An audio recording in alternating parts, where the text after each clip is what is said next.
Most men work hard, stay busy, they're always doing things, they're always on the grind, but nothing happens. They're just working hard for the sake of working. And by most men, I'm also including you and I, just to preface that. Hello.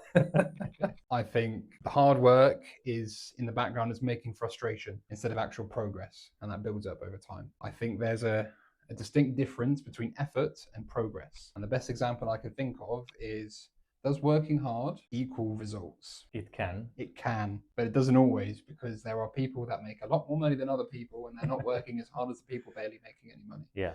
And that's the biggest example I can give. We're not trying to say work smart, not hard, though. No, we are, but we aren't. Yeah, In it's a between. difficult thing, so we're going to try and navigate We're it gonna without try our best to looking like make it very idiots. clear. Yeah. Yeah. So examples of that would be working a week, but you're not really going anywhere financially. You're always just scraping by. You know what I mean? You're always at the same point. Nothing's happening. And you go to the gym, but you don't have a target. You're like, what are you going to the gym for? I'm just going to lift weights. If you don't have a target and you don't have anything you can measure, nothing's going to. You will make results, but they're not going to be anywhere near what you can actually get. And at one point or at some point, you'll never know if you're making results because you're not measuring it. And that, If you come up with like a good target and Yep. good plan for it. Yep, exactly. And then constantly planning, but never actually doing anything. I was very guilty of this. I'm going to do this. I'm going to do that. Yes. And it feels amazing. It does feel amazing. I was doing this when I was at the very beginning of my lifestyle changing. I was setting, I don't know if I can call them goals. Let's say I would say I want to make more money. But what am I making more money for? First of all, What is more money? what is more money? And I want that, but Yeah. I didn't have these questions. Yeah. I just had the idea, okay, I want to get, as you said, in shape. I want to make my life better, and I want to make loads of money. And that's what I actually thought. Like that when I've changed, that's what I was telling to myself. But I didn't have a plan for it. I didn't know anything. I just knew what I wanted, but that's not enough. They're not targets, they're ideas. Yes, exactly. They're Yes. ideas. So they're good to start with, but for most Yes. people, that's where it ends.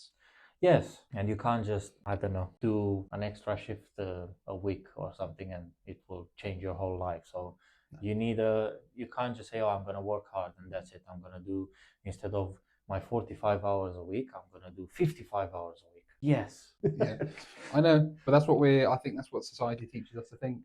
I'm not going to get all conspiracy here. Maybe it's not on purpose, but it certainly is the attitude, isn't it? Shall we not get into that? Yeah, I believe it's on purpose, but Yeah, let's leave it at that. Yeah, I think when goals are vague, your brain can never fully commit to it because it doesn't know what it's going towards. What's the goal? What's the Yeah. target we need? Definitely as men as well, we need exact targets we go to, like the next step, the next step. You've got the big step up there, but you still need all these steps before. So if you focus on that step, you're never going to focus on all the steps leading up to it. So you're just going to sit here the whole time. Yes, because it's how I said. I wanted to make more money. More money is there. I'm here. Yep. But you can't go from there to there. It's a very big jump. I can't just make a big jump. Like I need to think. To get inheritance. Yes, yeah. And it can't be just like this. Yeah. It will be like this, this. Oh, I need to go back again, do this little changes. You need to focus on the journey. You can have goals, it's fine. It's absolutely fine with having goals because it gives you, I don't like to use this term, but I would say it motivates you. And I believe motivation is the spark for the discipline. Yep. I really believe that. I agree. I don't like to use the term motivation. I don't operate on motivation. Yep. But is, to me personally, is the spark that gives discipline a good start.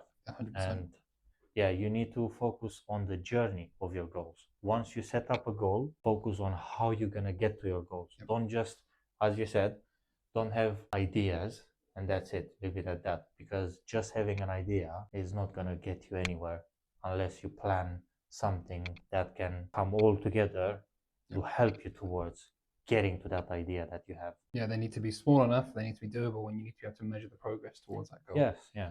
You know, and I think, then I ask myself, so why do so many people avoid those smaller goals? Why do they always jump to the biggest goal? And then I sit to myself and I realize it's because, number one, they're scared of failing. Yes. Because then they can, if your goal is so small and measurable, you can easily tell if you failed it. But if it's make more money, because you haven't defined it, if you only make an extra £100 a month, you still made more money, I guess. But it doesn't mean you do. But what can you do with exactly that?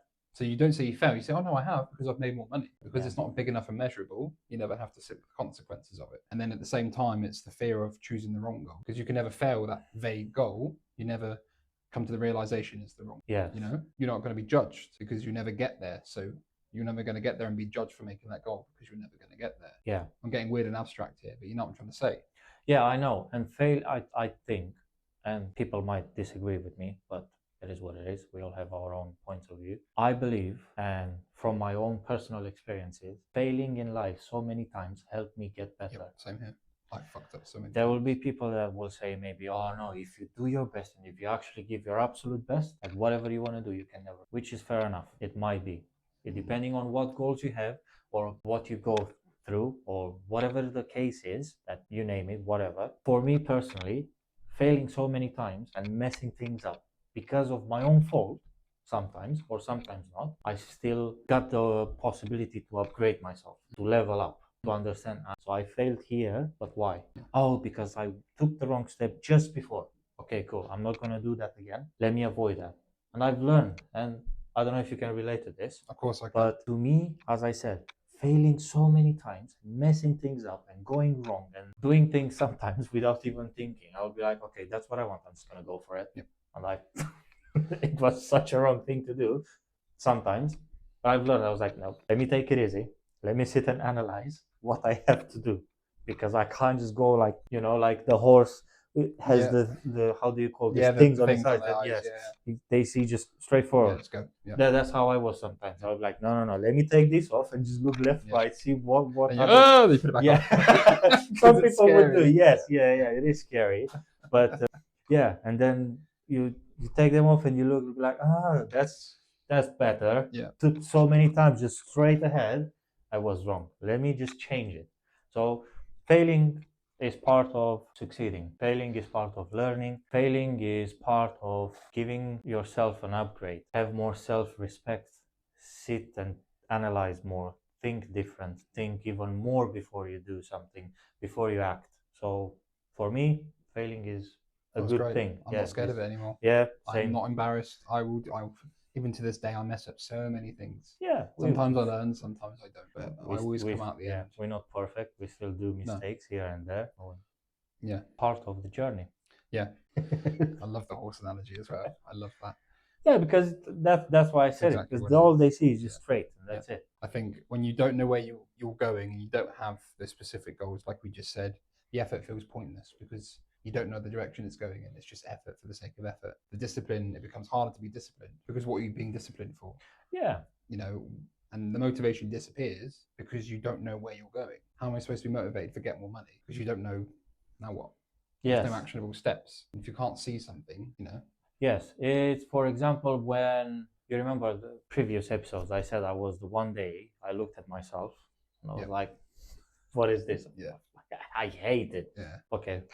I'm gonna do 30 push-ups a day, let's say. That was my target. Okay, and that was it. But there wasn't really like anything changing. I was doing more. I was working out, but then I had to look more into it. Okay, I can't just have, I don't know, let's say a chocolate a day or 2 chocolates a day, or I need to be more careful with what I'm eating as well. Okay, my rest time or whatever. So I had to sit and get more information and sit and analyze what I was doing wrong, because 30 push-ups a day wasn't enough. It was better, as you said, you work harder and you get 100 pounds a week or a month more, but where is that getting you? Like just a baby step ahead, and doesn't really matter